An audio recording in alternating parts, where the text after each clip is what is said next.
Last Monday mga December 30 ay nagpunta nga kami ng Nueva Ecija para sunduin si tatay. Nagpasabay nga rin ako ng Silvanas and after nun umatid nga kami sa reunion. So come spend another day with me as 28-year-old public school teacher, small Malaysia shop owner, wife, and a mom, and back with another mini vlog. After Christmas nga mga sister, akala ko wala akong gagawin ng December 30. Since ilang araw nga lang talaga ang bakasyon namin mga sister, nakasulat na talaga yung kinakailangan gawin ko sa araw na yun. So ayun, susunduin nga namin si tatay sa Nueva Ecija mga mi para nga sa Pangasinan mag-New Year. After nga namin mag-lunch mga sister, ngayon ko nga lang naisipan mag-take ng video. Para kasing pagod na pagod pa rin ako sa biyahe. Since parang isang araw nga lang yung pahinga ko mga mima. Since nanggaling nga kami ng La Union nung isang araw, pero hindi ko pa nga na-upload yun mga sister. Ito nga muna ang uunahin natin. So night before December 30 nga mga sis, nag-post nga ako ng mga pasabay natin. So nag-post din ako ng sibuyas at ang silbanas mga sis. Wala nga akong video nung kumukuha kami ng sibuyas mga sister kasi nawindang nga ako sa presyo, charing. Ang taas mga sis. Char. Pero ayun, nahiya na lang ako dun sa mga nag-order mga mima, kaya for the go pa rin siya rin. On this part mga sis, siguro around 3 na nga ito ng hapon. Magpipick up na nga kami ng Silvanas mga mi. Since hindi ko pa nga rin natitikman tong Milky Bicho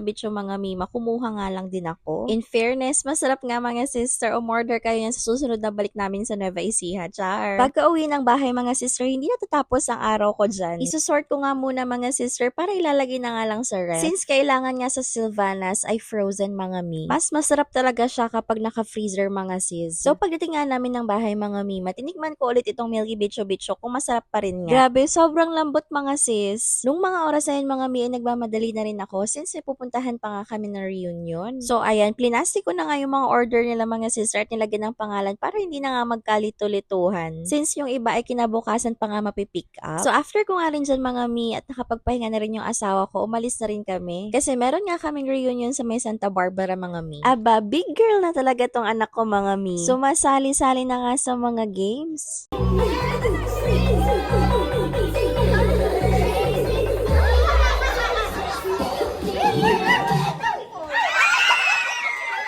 Pero kinakailangan nga mga mima, nandyan nga sa tabi niya ang kanyang papa.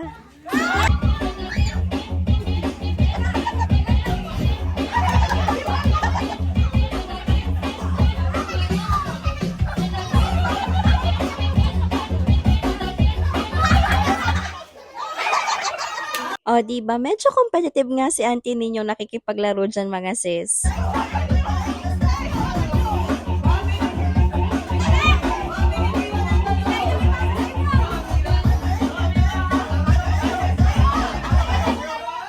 O diba, dalawa na nga lang silang natira dyan mga sis. And napag-decidean nga mga mima na silang dalawa na nga lang yung panalo. Yung paraffle giveaway nga natin mga mima, gagawin nga natin kapag di tayo masyadong busy. Kasi nung araw na yan, hindi ko talaga maharap. Yung nakalagay nga sa post ko mga sister ay December 30. Tingnan nyo nga naman talaga ang ganap ng araw na yan mga sister kasi December 30 nga rin yan. So hindi ko talaga maharap mga sister kasi sobrang busy talaga. Kaya huwag nyo pa rin kakalimutan mag-like, mag-comment at share tong video namin. At malay nyo dun sa mga shares, likers at commenters natin, dun kami kukuha sa mga nakaraang videos namin. So ayun lang muna for today's video. Thank you for watching. Bye!